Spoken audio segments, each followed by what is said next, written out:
Oke, got it. Oke, sip ya. Nah, ada 3 komponen biaya produksi itu. Tadi bahan baku langsung, tenaga kerja langsung, sama biaya overhead.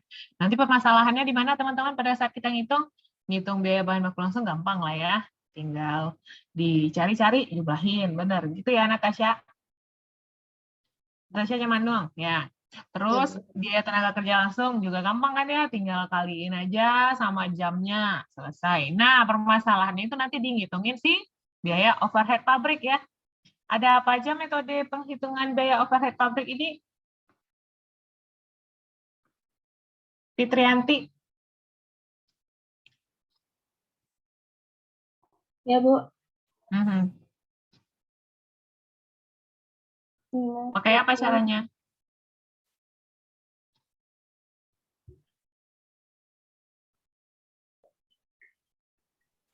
Nggak tahu? Lupa, Bu. Widi Mega.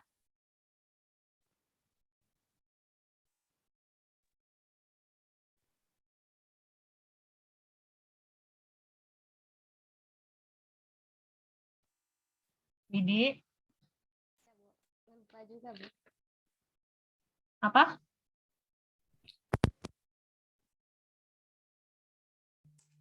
Kita nggak bisa dengar. Fahrul Akbar.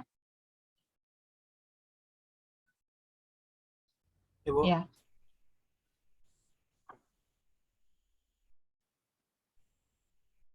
Tidak tahu? Kalau tidak tahu bilang aja nggak tahu biar cepat gitu. Tidak tahu, Bu. Oke, Syauki. Tidak tahu, Bu. Valerian.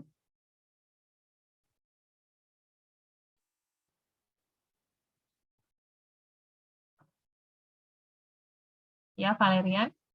Tenaga kerja tidak langsung sama bahan baku tidak langsung, Bu. Iya, gimana caranya ngitungnya? Kalau bahan baku langsung kan gampang, tinggal dikaliin aja. Tenaga kerja langsung gampang, tinggal dikaliin aja. Kalau overhead pabrik yang, ya benar, terdiri dari biaya bahan baku tidak langsung sama biaya tenaga kerja tidak langsung. Nah, gimana cara kita ngitunginnya nanti? Membebankan ke unitnya. Pakai apa aja metodenya, teman-teman? Jam mesin. Pakai jam tenaga kerja langsung. Apakah iya semua overhead bisa menggunakan jam tenaga kerja?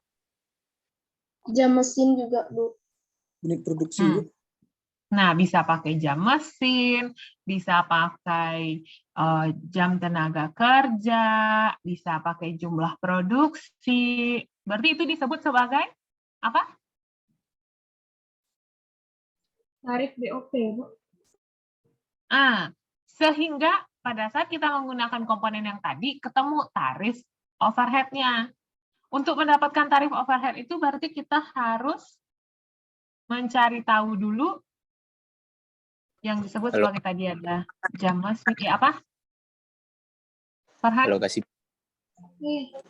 Iya, kita mau mengalokasikan. Kita mau mengalokasikan total biaya overhead itu ke unitnya. Kan di Kawat tahu kan, tenaga kerja tidak langsung ini misalnya bayarannya 2 juta nih.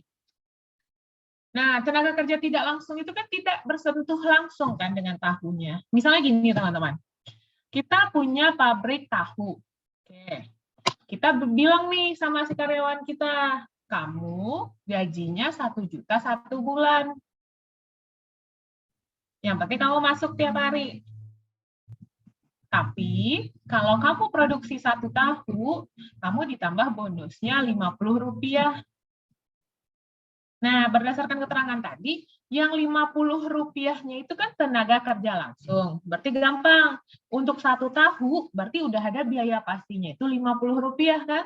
Karena 1 tahu untuk menghasilkannya butuh ngeluarin duit Rp50 ke si karyawan kita. Benar? Benar. Bentar, saya pindahin deh ini ke sini. Nah, terus pada saat kita mau bayar gajinya yang 1 juta, kita bisa nggak mengalokasikan uang yang 1 juta bayar gaji bulanannya dia itu untuk si tahu nanggung 1 tahu berapa rupiah? Bisa nggak tahu? Enggak kan? Karena bisa jadi 1 bulan itu produksi tahu 1 juta. habis. Bisa jadi bulan berikutnya tahu yang diproduksi 2 juta, tergantung permintaan, karena tergantung jumlah produksi. Kan? Berarti butuh kita hitungkan ya. Maka kita alokasikan gaji bulanan dia. Ini kan salah satu contohnya. Gaji bulanannya si karyawan itu ke tahu tersebut. Tujuan kita apa? Kita mau ngitung nih, 1 tahu ini harga pokoknya berapa nih, gitu kan? Nah, pada saat kita mau mengalokasikan gaji bulanan tersebut ke tahu tersebut, kita perlu mencari dulu apanya. Setelah kita tahu titik-titik tersebut, maka ketahuan tarifnya. Oh, ternyata tarifnya sekian nih. Gitu. Untuk mendapatkan tarif itu, kita harus cari tahu dulu apanya, Nelia?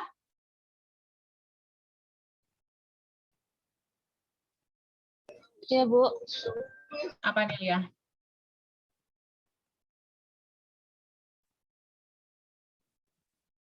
Tidak tahu? Kamu silakan ngobrol aja sama orang itu, kamu saya remove ya dari sini. Maaf, Bu. Ngerti enggak ngobrol? Kalau ngerti nggak apa-apa ngobrol aja, tapi ngerti. Jadi kita harus cari tahu apanya dulu, teman-teman. Kayak tadi, bisa kita hitung dengan cara, oh jumlah produksi berapa nih? Oh ternyata produksi 1 juta. Gaji si karyawan tadi berapa? 1 juta. Jumlah produksinya ada 1 juta piece. Berarti 1 tahun nanggung lagi berapa rupiah, teman-teman? 1 tahun jadinya nanggung lagi tambah biayanya berapa rupiah, teman-teman? Biaya gaji bulanannya tadi 1 juta. Ternyata bulan itu diproduksi 1 juta buah tahu juga. Berarti 1 tahun nanggung lagi tambahan biaya Rp1. Rp1. Oke, bisa dihitung dengan cara gitu. Atau kita bagi dengan cara 1 bulan bayar gajinya 1 juta. Nah, dia kerjanya ternyata 1 bulan itu ada 20.000 jam. Berarti untuk 1 jam kerja tambah lagi biayanya berapa rupiah? 500, Bu. Nah, kayak gitu, 1 juta bagi 20.000. Atau bisa juga dengan berbagai macam pembagi lain kan ya, teman-teman. Nah, pembagi tadi kita sebut sebagai apa biaya namanya? Tidak langsung. Iya, biaya tidak langsung. Yo, tuh nan 1 juta tuh. Untuk pembagi pada saat kita menghitung tadi disebut sebagai biaya apa? Titik-titik biaya. Tidak ingat? Anggaran biaya, Bu. Kan driver biaya itu, enggak. Nah, driver biaya. Enggak tahu nah. Oh iya, Bu, driver biaya. Jadi, kalau kita mau menghitung, nah balik lagi ke konsep awal, yuk. Komponen biaya itu ada bahan baku langsung, tenaga kerja langsung, sama overhead pabrik. Bahan baku langsung bisa diidentifikasi langsung jaleh kan, 1 tahu itu pakai berapa gram kedelai gitu. Jelas kan ya? Jadi kita hitung langsung, oh 1 tahu ini pakai 10 gram kedelai nih, jelas. Berarti tahu memakan biaya 10 gram kedelai. Cari tahu aja 10 gram kedelai ini berapa rupiah gitu. Selesai kan ya? Nggak ada masalah di situ kan? Yang kedua, tenaga kerja langsung. Jelas tadi, kalau karyawan dia produksi 1 tahu, dia tambah bonus Rp50. Berarti jelas, 1 tahu ada tenaga kerja langsungnya Rp50. Jelas, tambahin biaya 10 gram kedelai tadi, ditambah sama Rp50 ini, bonus untuk per 1 tahu tadi. Jelas kan ya, kita tambahin. Muncullah biaya overhead. Biaya overhead itu ada apa aja? Listrik, tenaga kerja tidak langsung. Apalagi teman-teman? Misalnya untuk pabrik tahu ini contohnya? Ya, bahan baku tidak langsung. Pabrik. Iya, apa? Apa? PBB, biaya listrik, biaya gaji satpam. Pabrik tahu kayak satpam? Ya bolehlah, gaji satpam. Apalagi? Apa contohnya lagi di pabrik tahu itu, Widya? Biaya sewa pabriknya. Sewa pabriknya, depresi depresiasi pabriknya, ya kan? Kan banyak tuh biaya-biaya lain. Nah, biaya-biaya inilah nanti yang akan kita hitung sehingga ketemu totalnya. 1 tahu itu harga pokoknya sekian gitu. Untuk proses ngitunginnya, biaya depresiasinya misalnya 1 bulan sekian. Kita nggak bisa kan tahu 1 tahu ini membebani 1 biaya depresiasi berapa gitu, nggak bisa kan? Makanya butuh yang disebut sebagai driver biaya. Driver biaya inilah yang membagi biaya-biaya tadi, depresiasi, satpam pabrik, canggih pabrik tahu itu satpam. Satpamnya, biaya depresiasinya, gaji bulanan, biaya sewa pabrik, dan lain-lain, biaya listrik. Nah, dibagi pakai driver, sehingga ketemu 1 tahu itu biaya overhead-nya berapa, gitu. Paham konsepnya, teman-teman? Insya Allah, Bu. Insyaallah paham, Bu. Silahkan, ada pertanyaan?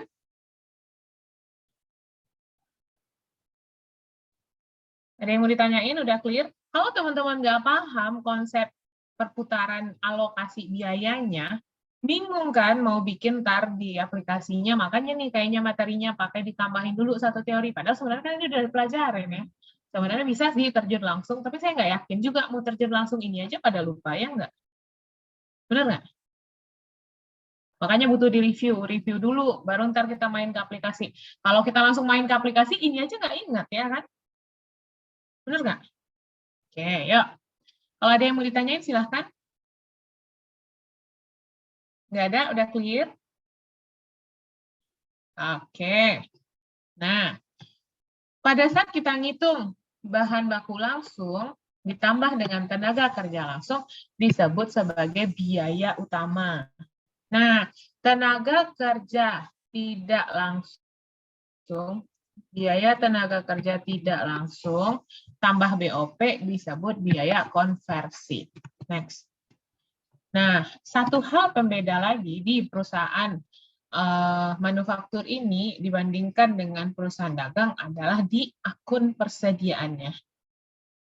Kalau di perusahaan dagang, kan dia tadi beli barang, dia nggak ngerubah barang tersebut kan, barang yang dia beli, nggak dia rubah, itu dia jual lagi. Berarti kan persediaan dia cuma itu aja, barang yang dia beli itu mau dia jual, berarti persediaannya cuma 1, alias persediaan barang dagang. Beda halnya sama perusahaan manufaktur. Perusahaan manufaktur dia beli bahan baku dulu kan, berarti muncul yang disebut sebagai persediaan bahan baku. Nah, bahan baku dia olah kan, teman-teman. Bahan baku yang diolah sedang dalam proses pengolahan disebut persediaan barang dalam proses. Nah, barang dalam proses yang beneran udah selesai diolah, muncul persediaan barang jadi. Jadi di perusahaan manufaktur ada 3 persediaannya. Persediaan bahan baku, persediaan barang dalam proses, sama persediaan barang jadi. Nah, beda sama si perusahaan dagang, persediaannya cuma 1 aja. Emang beneran barang yang dibeli, ya dijual lagi, udah gitu doang.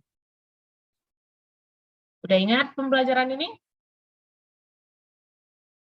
Nah, nanti nih di aplikasi bakal dihubungkan kan ya teman-teman? Barang jadi yang diolah, berarti akun dia pindah ke barang dalam proses. Barang jadi. Bahan baku yang diolah berarti pindah ke barang dalam proses. Bahan baku berkurang, barang dalam proses bertambah, ya kan?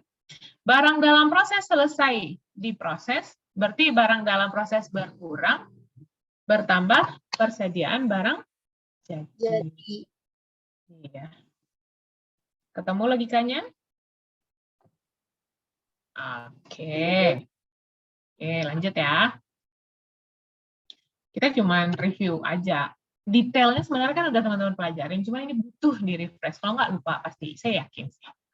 Nah, kita lihat yang pertama. Tadi kan ada bahan baku. Nah, biaya bahan baku itu ada biaya bahan baku langsung dan biaya bahan baku tidak langsung. Yang bahan baku langsung, biaya yang langsung dipakai, bahan baku yang langsung dipakai. Dan seperti contohnya si tahu tadi, bahan baku langsungnya apa teman-teman? Kedelai. Ya, kacang kedelai. Kacang kedelainya kan gampang ditelusuri kan ya teman-teman. Makanya di sini dibilang bahan yang dapat secara mudah gampang ditelusuri. Gampang ditelusuri ini gimana maksudnya, Bu? Misalnya teman-teman mau produksi 100 tahu. Teman-teman tahu nggak butuh kedelai berapa gram? Jelas ya? Tahu. Tahu, ya, ke teman-teman kan karena nggak bikin tahu ya, makanya nggak tahu. Ganti deh jadi tempe, nggak bagus nih kalimatnya. Teman-teman kan nggak bikin tempe, makanya teman-teman nggak tahu. Nah, kalau teman-teman yang memang memproduksi tempe, misalnya hari ini mau memproduksi 100 tempe nih, pasti kita udah tahu tuh butuh kedelai berapa, karena kita udah tahu satu tempe itu butuh berapa gram kedelai gitu, ya kan? Emang ada orang beli tempe, beli sakarung lu kok bara dapetnya beko, emang kayak gitu di pabrik? Enggak kan? Mereka udah ada pemetaannya kan? Ya, oleh karena itu, bahan baku langsung itu disebut gampang ditelusuri. Seperti itu. Oke, lanjut. Biaya bahan baku tidak langsung, yaitu yang tidak dapat secara mudah dan akurat ditelusuri ke produk. Contohnya apa? Bahan baku tidak langsungnya dalam proses membuat tempe, teman-teman.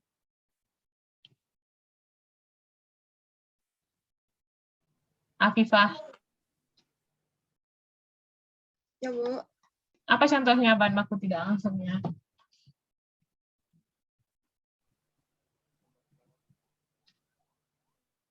Nah, Bobby mau jawab tuh. Apa, Bobby? Kita nggak dengar, Bobby. Bahan bakar, Bu. Bahan bakar. Bahan bakar itu bahan baku tidak langsung atau overhead? Bahan bakarnya misalnya gas ya. Gas itu bahan baku tidak langsung atau overhead?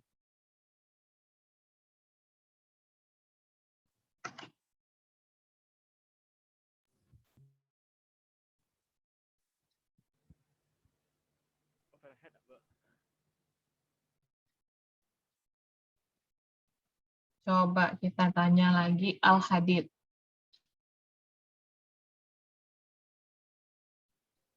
Ya, Bu. Iya.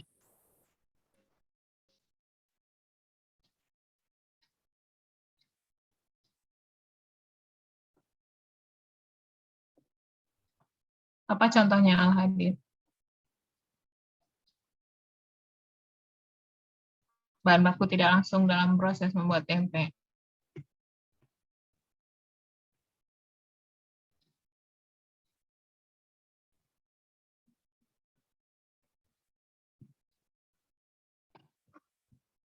Saya kasih contoh deh kalau teman-teman bingung.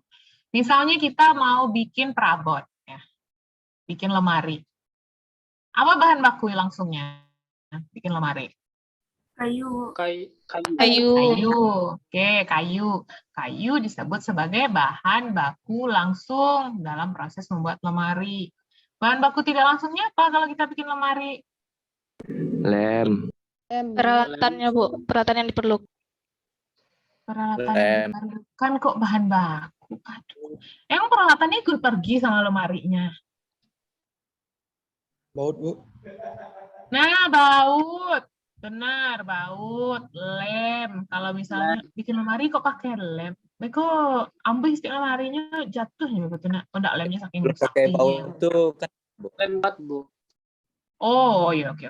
Lem, baut. Nah, apalagi contohnya? Bu. Itu apa? Paku.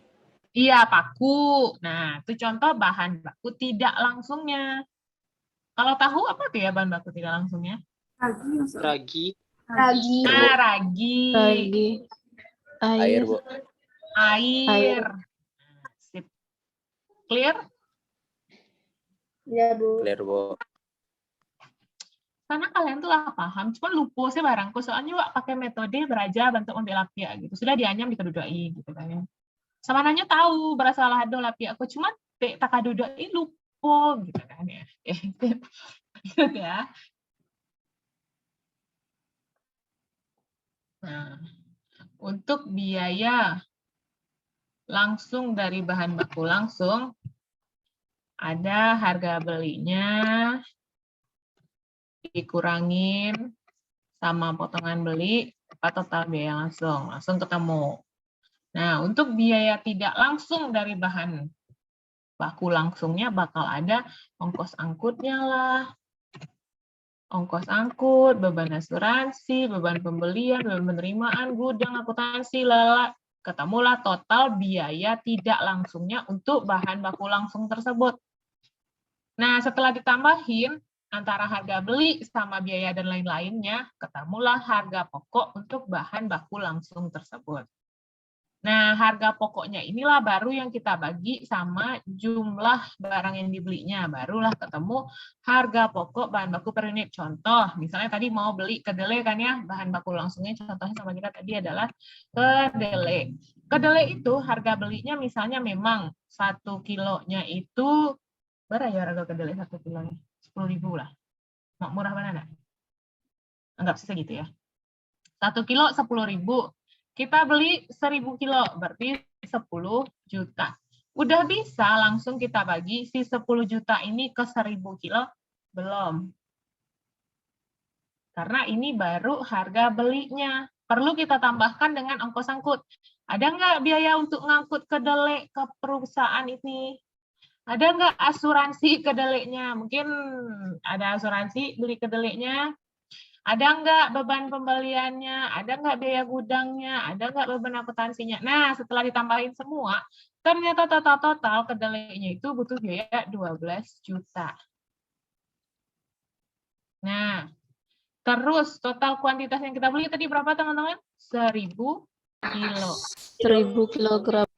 Iya, berarti 1 kilo kedelai jadinya sekarang harganya 12.000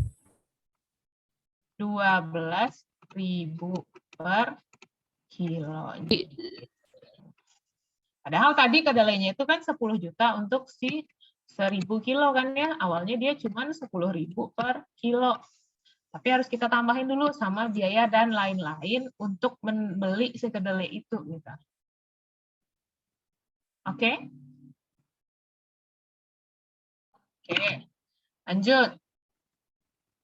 Bagaimana metode pencatatannya? Nah, ini kan udah nih ya. Di-review ulang aja nih. Udah ada kan teman-teman? Metode pencatatannya ada perpetual, ada fisikal. Kalau perpetual, semua proses pembelian, penjualan, bla bla bla, munculnya ke akun persediaan ya. Nampak di sini kan? Akun persediaan, ini akun persediaan. Beda sama fisikal. Kalau fisikal beli berarti muncul pembelian. Di return muncul return pembelian. Padahal di sini langsung ngurangin persediaan. Jadi sebenarnya pokok perbedaannya antara metode perpetual dengan fisikal apa teman-teman? Persediaan, Bu. Iya, gimana persediaannya?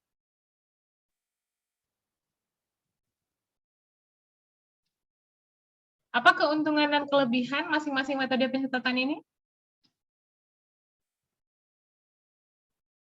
Kalau perpetual langsung diakui ke persediaan bahan baku langsungnya. Nah, kalau fisikal? Fisikal enggak. Sehingga kalau langsung diakui dan tidak langsung diakui itu sehingga menyebabkan apa teman-teman?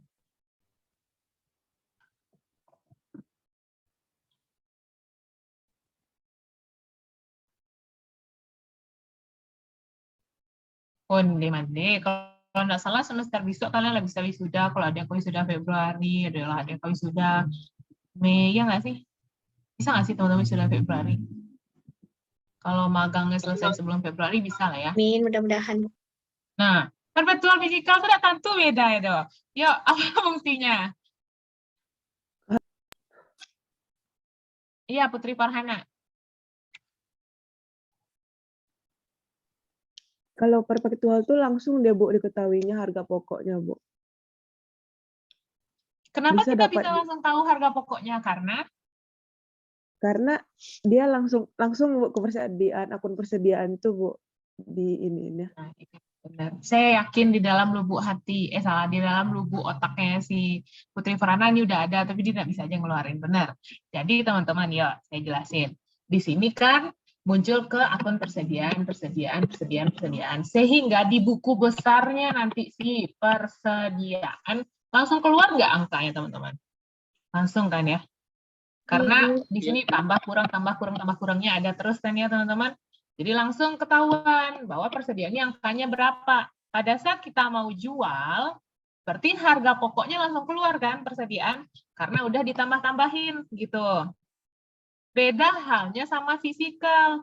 Kalau fisikal dibeli muncul akun pembelian, berarti masuk ke buku besarnya pembelian lo dulu. Kalau ada return ke akun return pembelian, berarti di sini muncul lagi akun return pembelian. Kalau misalnya di apalagi nih? Ini karena bahan baku ya. Misalnya ada penjualan barang jadi, berarti muncul lagi ke akun di sini namanya penjualan. Sehingga kalau kita mau lihat persediaan kita berapa nih, bisa nggak lihat ke buku besarnya di sini? Enggak, karena dia tersebar kan, tersebar di berbagai buku besar. Oleh karena itulah untuk metode fisikal terpaksalah di akhir ada jurnal penyesuaian untuk ngitunginnya. Baru udah bikin jurnal penyesuaian, baru kita tahu, oh harga pokoknya sekian gitu. Kalau di perpetual nggak ada. Nggak butuh jurnal penyesuaian, karena kan semua udah diklasifikasiin ke akun persediaan tadi. Gitu. Paham teman-teman? Paham, Bu. Lah kanal ya, kaji-kaji patang ya. Nah, tapi apalagi keunggulan fisikal? Ini kan jatuhnya kayak kelemahan ya, fisikal dibanding perpetual. Kalau sisi lain, apa keunggulan fisikal dibanding perpetual jatuhnya teman-teman?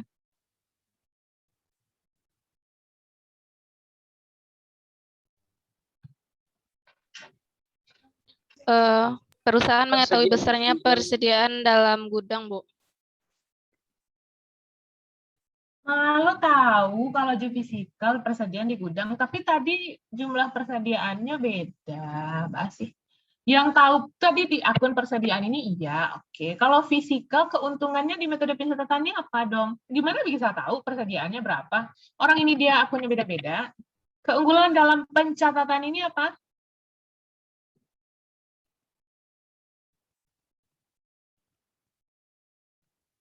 Tidak tahu?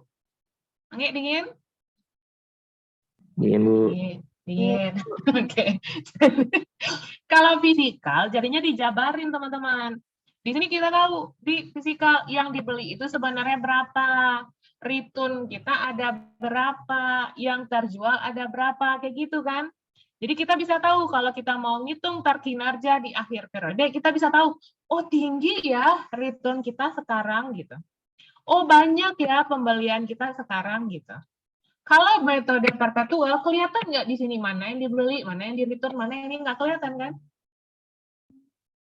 Nah, gitu. Ketemu bedanya?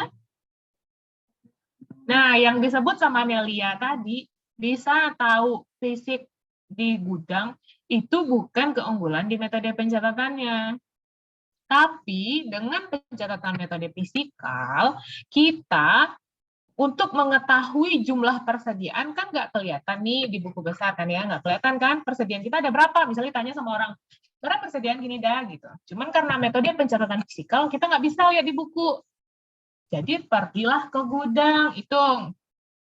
Oh sekian persediaan sekarang gitu. Jadi fisikal memang dengan metode ngitungin barang yang ada di gudang gitu, bukan ngelihat ke bukunya.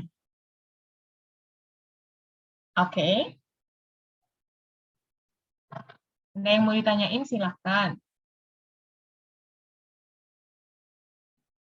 Clear teman-teman? Clear. Itu kan barang baru deh ya. Insya Allah lah. Sip. Lanjut. Ini nanti pencatatannya. Oke.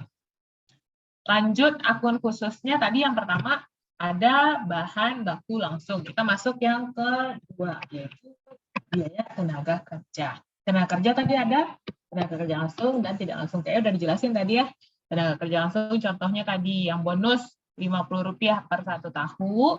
Tenaga kerja tidak langsungnya contohnya gaji per bulannya. Valerian, kalau di pembuatan lemari, apa contoh tenaga kerja langsung dan tidak langsungnya Valerian? Kalau yang langsungnya tadi 5 hari kan, Bu? Ya. Kalau yang langsung tenaga kerja langsung, Bu. Ya, Kalau tenaga kerja langsungnya upah karyawannya, Bu. yang tidak langsungnya. Seperti gaji satpam. Sip. Lanjut. Ini udah dijelasin lah ya. Udah bisa lah kalian baca nanti. Udah. Lanjut. Nah, untuk biaya tenaga kerja langsung ini, contohnya ini. Upah pokok model 707 itu 500.000. Upah produk lainnya 2 juta. Tunjangannya 125 juta. Sehingga penghasilan kotor karyawan itu 2.625.000. Dipotong BPJS, PPh 21, total potong sekian. Sehingga penghasilan bersih untuk karyawan itu adalah sekian. Gitu. Ini contoh. Penjelasannya kita lihat bagaimana mencatat. Kita catat terutangnya gaji dan upah tersebut dulu. Nah, total gaji dan upahnya tadi berapa yang kita akui, teman-teman? Penghasilan kotor atau penghasilan bersih? Penghasilan kotor, Bu. Iya. Total upah yang kita akui sebagai gaji yang harus kita bayar adalah di penghasilan kotor ya. Berarti biaya gaji dan upah 2.625.000. Yang ini tadi ya teman-teman, yang penghasilan kotor. Kreditkan utang gaji dan upah sekian, utang asuransi sekian, PPh 21 sekian. Karena kan dia dipotong oleh perusahaan ya. Untuk PPh 21 dan BPJS itu dipotong oleh perusahaan. Jadi yang diberikan ke karyawan cuman di penghasilan bersih. Asuransi dan PPh 21 dianggap sebagai utang dulu. Nanti pada saat kita setor semua BPJS sama utang pajak, baru kita bayar. Jadi sekarang kita akui sebagai utang asuransi sama utang PPh 21. Lanjut. Pembayaran kepada pihak yang terkait. Akhirnya dibayar nih si BPJS sama kantor pajak sama si Antonnya juga. Oh, nama karyawannya si Anton ternyata. Nih, penghasilan bersih ini kan dikasih nanti cash ya ke si Anton. Ya, boleh cash, boleh transfer lah. Cash. Berarti utang gaji dan upah, utang asuransi, utang PPh 21 sama cash. Baru kita bayar semuanya. Diagihan ke si Antonnya sekian, dibayar ke BPJS, sama dibayar ke DJP. Oke. Paham jurnalnya sampai sini? Paham, Bu. Lanjut. Didistribusikan gaji dan upah tersebut. Dari total yang 2.625.000, coba kita lihat teman-teman. Ini. 500 sama 2 juta memang upah pokok. Karena upah pokok berarti masuk biaya tenaga kerja langsung. Sedangkan tunjangan masuk ke biaya tenaga kerja tidak langsung. Maka pada saat dicatat yang 2.500.000 masuk ke persediaan barang dalam proses, sedangkan yang tunjangan tadi masuk ke biaya overhead pabrik. Karena dia tadi adalah biaya tenaga kerja tidak langsung. Oke? Siklus yang kayak gini harus benar-benar dipahamin. Kalau ini nggak paham, ntar bikin di aplikasinya jadi error. Oke? Kalian jadi bingung sendiri. Ini udah ketemu, bisa dimain-mapkan di kepalanya masing-masing, teman-teman, jalurnya. Kalau ragu, mending tanya dulu.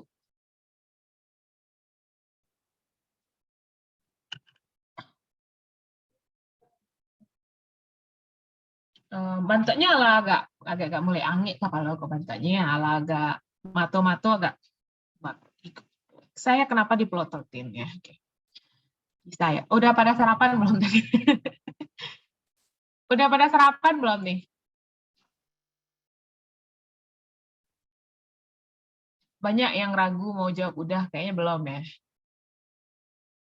Berugi lah Anda yang belum sarapan ya. Jadinya makin gak fokus gitu. Nah, ya besok-besok makan yang kenyang dulu ya sebelum pelajaran ini. Karena kemarin-kemarin kayaknya praktikum komputer kok gampang-gampang aja, Bu. Ini kenapa sekarang jadi susah, Bu? Ya, saya juga nggak tahu kenapa silabusnya sampai saya udah perusahaan manufaktur gitu ya. Oke. Kalian udah dapat silabusnya kan ya? Udah. Oke, sip. Lanjut. Jadi besok-besok kan, misalnya kan teman-teman udah dapat tuh silabus kan ya. Bisa lihat gitu. Misalnya silabus Hariko belajar bikin laporan keuangan kayak yang kemarin misalnya kan. Itu sarapannya cukup pakai roti 1 lembar. Nah, besok baca silabus ternyata perusahaan manufaktur, kok gak barek nasi padang pagi lu. Kalau enggak tumbang ya. Oke. Lanjut, tadi akun khususnya yang pertama ada apa? Bahan baku. Yang kedua, tenaga kerja. Yang ketiga, masuk ke biaya overhead lagi. Sip. Contoh overhead nih. Listrik, biaya penyusutan, asuransi, bahan bakar tidak langsung nih. Bahan bakar tadi ya. Siapa tadi yang kasih contoh bahan bakar? Bobby. Contohnya gas LPG. Ya, saya tanya. Teman-teman beli tabung LPG 250.000. Isi ulang 23.000. Yang beli 25 mahal, kalau New York 23 beli dekat rumah saya. Nah, jadi teman-teman, di antara dua biaya ini mana yang biaya overhead? 250.000, Bu. Nih, dengan sangat yakin dia jawab. Oke, itu ketahuan tadi nggak sarapan. Jadi yang masuk biaya overhead adalah Isi ulang. isi ulang. Emang sekali memasak, Wak, habis ya tabung-tabungnya? Enggak, tabungnya ada terus kan sama kita. Ya, walau bukan tabung itu kan ya, diganti sama tabung lain. Cuman tabung itu selalu beredar kan di perusahaan ini. Yang Wak bali 250.000 kok habis nggak? Nggak, besok misalnya setelah dipakai 1 tahun, terus tabungnya mau dijual, berapa biaya tabung itu pada saat dijual? Misalnya iseng nih, udah 1 tahun, kayaknya saya nggak perlu tabung ini lagi, saya jual deh gitu. Nah, teman-teman jual tabung itu harganya berapa? Turun nggak dari 250.000? Ya, turun. Iya. Ya, Bu. Ketahuan kalau pernah jual tabung. Enggak juga turun kok. Harga tabung itu segitu-segitu aja. Kalau memang harga pasar tabung sekarang lagi segitu, kita jual segitu juga. Maka tabung nggak ada depresiasinya bahkan. Cobalah bisa ya teman-teman beli tabung gas. Tapi jangan tahu mama ya, beli tabung gas, simpan 1 minggu, itu jual ya. Turun nggak harganya? Tidak. Nah, kalau beli motor sekarang pakai 1 minggu, jual, turun nggak harganya? Ya, Bu. Iya, Bu. Iya. Nah, berarti tabung masuk overhead yang 250.000? Tidak. Nah, masuk ke beli tabung gas 250.000 masuk ke akun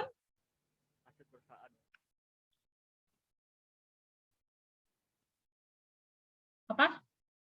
Peralatan, Bu. Sedikit lagi boleh?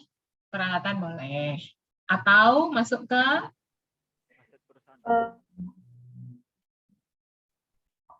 ayo. Kemana? Ragu. Kemana Valerian? Perlengkapan. Sedikit lagi. Stay live.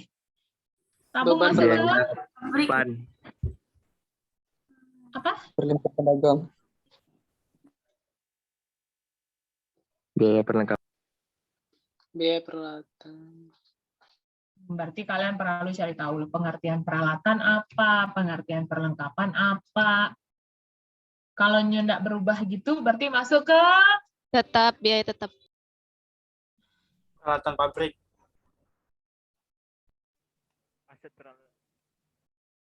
dihitung nggak dalam menghitung harga pokok nih. Misal pabrik tahu tadi, balik ke pabrik tahu ya. Pabrik tahu tadi beli tabung gas. Pada saat ngitung harga pokok tahu perlu diperhitungkan nggak? Biaya membeli tabung gas yang 250.000 ini untuk menghitung harga pokok 1 tahu. Perlu, Bu. Perlu tidak? Perlu. Ngitungin harga pokok tahu. Nah, kebetulan bulanku memproduksi tahu. Kebetulan beli tabung gas. Nah, pada saat teman-teman mau ngitung nih, harga pokok 1 tahu, perlu diperhitungkan nggak biaya membeli tabung gas tadi? Perlu. Perlu, Bu. Tidak, Bu.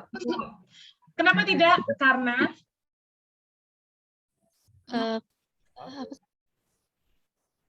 Kan perlengkapannya tidak diperlukan, Bu.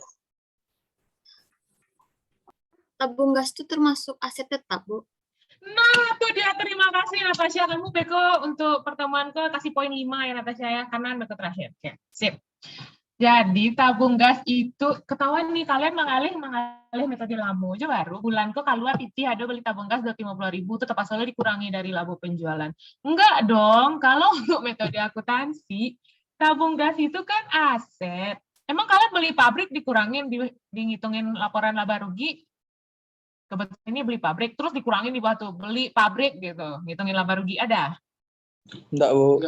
Enggak, karena tabung gas tadi aset kan ya. Nelia masih aja ngobrol. Nah, karena dia aset, ngitungin di laba rugi? Enggak. Karena dia enggak dihitung di laba rugi, ngitung di harga pokok? Enggak. Yang dihitung hanyalah isi ulangnya. Karena isi ulangnya yang habis dipakai kan. Si tabung ntar bisa dijual lagi. Pabrik bisa dijual lagi, rumah bisa dijual lagi, satpam bisa dijual lagi? Tidak. Tidak, maka satpam karena nggak bisa dijual lagi, si satpam masuk ke biaya overhead. Ketemu logikanya teman-teman? Temu. Kalian nggak tahu kok, cuma lu post ya gitu. Apalagi peraja cuma nyimak lo online lo selama kok kan online kira dosen kirim PPT saja lo gitu kan. Tuh baca contoh lain tidak lo PPT ko gitu kan ya. Segala PPT ko ndak lo baca ndak lo ngarati. Sedangkan iko selah berbusa-busa isani ko ngician ndak jo ngarati lo kan. Apa sih PPT dikirim? Lanjut ya. Itu curhatan hati seorang dosen yang melanjutkan pelajaran dosen sebelumnya. Saya sering kali dapat pelajaran lanjutan. Di mana di pelajaran sebelumnya kalian cuma dikirim PPT. Jadi saya terpaksa kayak ngajar ngulang 2 mata kuliah gitu. Oke. Lanjut. Contohnya lagi overhead, bahan baku tidak langsung, tenaga kerja tidak langsung, pajak bumi bangunan. Itu contoh biaya overhead pabrik. Sip. Ada pertanyaan? Pertanyaan mungkin enggak, Bu. Cuma kalau Ibu tanya, kalau enggak tahu jawabnya dulu, Bu. Kita sip. Nah, lanjut proses mencatat barang jadi. Nah, tadi kan ada kalau dibeli bahan baku ya. Bahan baku beli kedelai contohnya. Apa jurnalnya teman-teman? Nih. Beli bahan baku. Contohnya di sini kedelai. Di kredit pasti akunnya antara apa? Coba kreditnya dulu. Ya, benar. Kreditnya pasti kas atau hutang, ya kan? Nah, di debit apa akunnya, teman-teman? Dengan metode perpetual. Persediaan bahan baku. Sip. Kemudian si kedelai diolah menjadi tahu. Perintahnya cuma diolah, nggak ada dibilang udah selesai ya. Kedelai diolah. Jadi kok kalau enggak nyimak, enggak bisa baca tulisan kono. Jadi kok tulisan hanya bisa dibaca oleh orang-orang yang menyimak. Oke, lanjut. Kedelai diolah, jurnalnya jadi apa di debit, teman-teman? persediaan Persediaan dalam proses. Persediaan Barang dalam dalam proses. Kreditnya? persediaan bahan baku. Iya, sip. Persediaan bahan baku. Nah, pada saat barang jadi, maka di debitnya jadi persediaan barang jadi, di kreditnya persediaan barang dalam proses. Ketemu logika jalurnya? Sip. Lanjut, dijual lagi. Kalau dijual, di debitnya kas, atau bisa juga di sini piutang ya. Kas atau piutang, pada kreditnya penjualan. Dan lanjut kedua, jurnalnya harga pokok penjualan pada persediaan barang jadi. Ini dengan metode perpetual ya. Sip. Aman ya? Aman. Lanjut. Ini dia jalurnya. Diringkaslah di sini seperti ini, teman-teman. Kenapa nutup ya? Saya geser. Oke, sip. Ini dia, bahan baku langsung, pindah ke barang dalam proses, gaji dan upah, dihitung ke barang dalam proses, overhead pabrik yang dibebankan masuk ke selisih, yang dibebankan masuk ke barang dalam proses, total barang dalam proses baru pindahin ke barang jadi baru yang jadi harga pokok penjualan. Tidak pun ada gambar ini, hanya dengan jurnal yang sebelumnya tadi kira-kira udah kegambar kan sebenarnya teman-teman ya? Udah kebayang sama kalian kan ya? Sip. Lanjut. Udah jam berapa nih? 11.31. Wow, cepat sekali waktu berlalu. Ngitung laporan harga pokoknya. 11.31. Kita sampai jam berapa sih? Jam 12 ya? 11.50. 11.40. 11.40 ya kalau nggak salah ya. 11.50. Ya, Bu. 40, Bu. Dia 40 menit, 80 menit, 80, 10, 90 ya, 90, 60, 30, iya sampai 40 cuman sebenarnya, 11.40, nggak apa lah ya, lebih-lebih sedikit, nah ada kan? Nah, ada, oke, sip. Nah, untuk kuliah nggak kuliah di kalian sih harus kuliah gitu ya. Nah, lanjut ke laporan harga pokok produksi. Untuk ngitung harga pokok produksi, kita hitung dari mana teman-teman? Bahan baku awal, ditambah pembelian bahan baku awal, dapatlah bahan baku tersedia untuk dipakai. Oke. Bahan baku langsung yang tersedia untuk dipakai, dikurangin dulu sama persediaan bahan baku akhir. Sehingga ketemu bahan baku yang dipakai. Oke. Bahan baku yang dipakai ditambah dengan tenaga kerja langsung sama overhead pabrik yang dibebankan, sehingga ketemulah total biaya produksi selama periode. Sampai sini ketemu total biaya produksi selama periode. Nah, kalau lanjut ke harga pokok, ditambah dulu sama persediaan barang dalam proses awal, dikurangi sama barang dalam proses akhir. Sehingga itulah menjadi harga pokok produksi, alias ini bisa menggambarkan barang persediaan barang jadinya. Sip. Laporan laba rugi penjualan dikurangin dengan harga pokok penjualan. Ini beda ya teman-teman. Ini harga pokok produksi berarti baru menjadi barang jadi. Kalau ini harga pokok penjualan berarti barang jadi yang terjual ya. Beda kisah, kalau ini kan sekedar barang jadi. Kalau di sini barang jadi yang terjual. Berarti barang jadi yang terjual, harga pokok produksinya menjadi harga pokok penjualan. Oke. Harga pokok penjualan yaitu dari barang jadi awal ditambah harga pokok produksi di proses ini. Sehingga ketemu harga pokok barang tersedia untuk dijual. Dikurangi lagi sama persediaan barang akhir, ketemulah harga pokok penjualan tersebut. Ini dia. Dikurangi. Tadi penjualan bersih, dikurangin sama HPP, dapatlah laba kotor. Laba kotor dikurangin sama beban operasional, baru ketemu laba operasional. Sip. Itulah pernah kalian pelajari, saya yakin di arti itu pernah dicoba, cuman ya lupa saya. Ya kan udah pernah kan dikerjain soalnya kan? Nggak usah lah dikasih contoh soal banyaknya tugas kan. Minggu pertama tugasnya agak banyak, Bu Ibu nggak usah kasih tugas minggu ini ya kan? Tapi tolong ikut di Kanaba lihat minggu depan saya kasih kuis semua hal ini ya. Minggu depan sebelum kita mulai bikin alur ini di aplikasi, teman-teman saya kasih kuis dulu untuk beneran paham atau enggak. Jadi minggu ini kita nggak ada tugas, tapi kalian punya tugas untuk belajar ya. Jadi minggu depan kita kuis dulu 10 menit awal, oke? Baik, Bu. Oke, lanjut. Habis. Oke. Sip. Nah, itu kira-kira jalurnya dari awal tadi ya.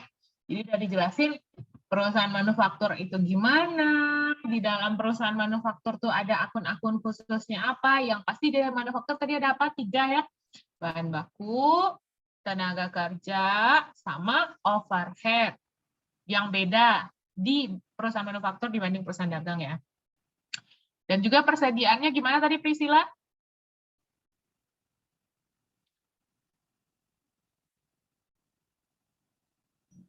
Apa, Bu? Nggak tahu.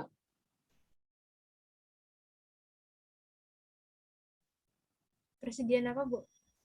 Iya, persediaan apa? Yuk, jangan main HP juga lagi. Yuk. Jadi untuk persediaannya di manufaktur ini gimana Rana Sabita? Ada 3, Bu. Oke, ada 3. Ada apa aja? Bahan baku diolah ke barang dalam proses sama barang jadi. Iya, sedangkan di perusahaan dagang persediaannya cuma ada 1 persediaan barang dagang aja. Ya, kalau di perusahaan manufaktur ada 3. Jadi itu dia pembeda antara perusahaan dagang sama perusahaan manufaktur ini. Selain dia di perusahaan manufaktur ada bahan baku, tenaga kerja, overhead, dan juga persediaannya ada 3 juga. Persediaan bahan baku, persediaan barang dalam proses, persediaan barang jadi. Sampai nanti akhirnya setelah dilalui proses siklus arus biayanya yang ada di tabel tadi ya, kita bisa bikin harga pokok produksi. Harga pokok produksi udah diketahui bisa bikin laporan laba rugi yang di dalamnya ada harga pokok penjualan. Apa beda harga pokok penjualan dengan harga pokok produksi, Marsyanda?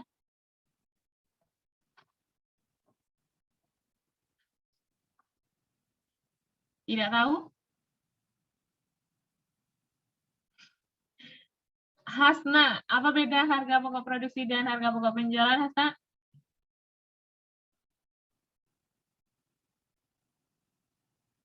Tidak tahu? Kalau barang produksi itu barang jadi, Bu. Kalau harga pokok penjualan? Untuk barang yang akan dijual, Bu. Barang jadi yang terjual. Jadi kalau barang jadi yang udah selesai aja, berarti dia harga pokok produksi. Kita mau lihat nih, berapa sih biayanya barang jadi ini? Ngelihatnya di harga pokok produksi. Tapi kalau harga pokok penjualan, barang jadi yang udah kejual. Maka jadi harga pokok penjualan. Oke? Siap untuk menerima kuis minggu depan? Ya ada guna kiranya si Winda merekam tadi. Saya pikir review-review ini aja kirain bakal mulus, ternyata tidak ya. Ya ada guna si Winda. Terima kasih kepada Winda yang telah merekam. Mari silahkan didengarkan kembali rekaman ini ya. Terima kasih Winda, cepat hantu Winda. Yuk sama-sama Winda. Ya, sama-sama.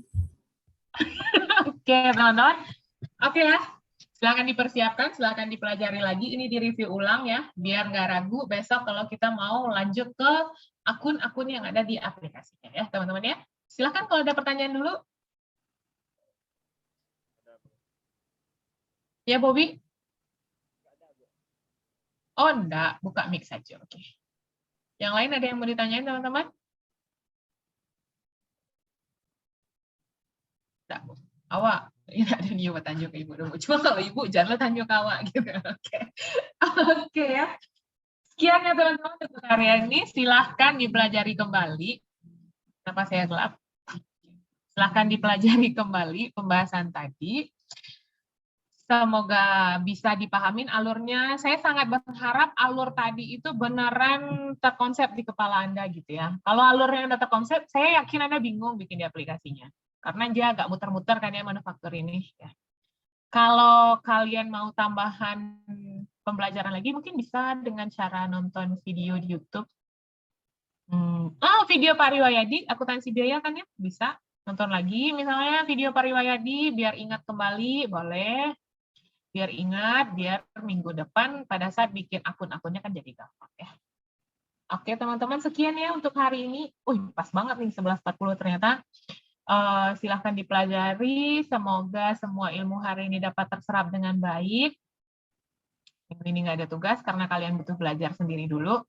Minggu depan baru kita kuis ya, di menit 10.15 sampai 10.25 lah, 10 menit aja. Sip. Bu, Semoga, ya Winda. untuk PT ya, Bu. Oh, PPT jadi. Oke, Bu. PPT apa deh Winda? Yang tadi, Bu. Oh, dan tadi. Oke, kira kok yang aku lah. Oke, sip. Sekian untuk hari ini ya teman-teman. Sampai jumpa minggu depan. Semoga kalian tetap sehat selalu.